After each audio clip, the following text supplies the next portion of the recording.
สวัสดีครับผมพบกับผมนะครับหนุ่ม AE นะครับตัวนี้ผมมาทำตัวมินิ CNC นะครับจากที่เคยเขียนรูปด้วยปากกานะครับมาเป็นเขียนรูปด้วยแสงเลเซอร์นะครับตัวนี้จะเป็นเลเซอร์ขนาด500มิลลิวัตต์นะครับสีแดงนะครับคือมันจะเขียนแกะสลักได้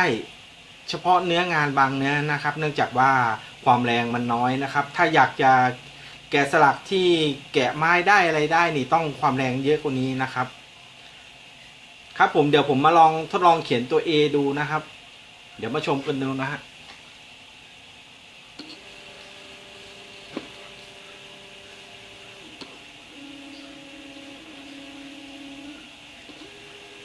แสงมันจะแรงนิดนึงนะครับ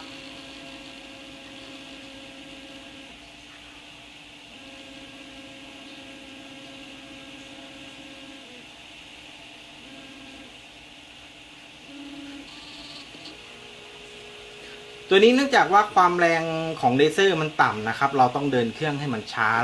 กว่านี้นะครับ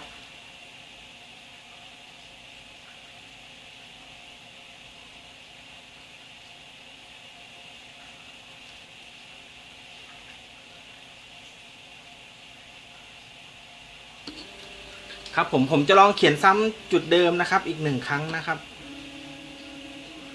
โดยการตัวนี้ผมจะปรับความเข้มของเลเซอร์ให้มันหนักขึ้นนะครับเพื่อที่มันจะมีอำนาจทะลุทะลวงในการเขียนมากขึ้นนะครับจะสังเกตนะครับตัวหนังสือที่ออกมามันจะคมมากขึ้นนะครับ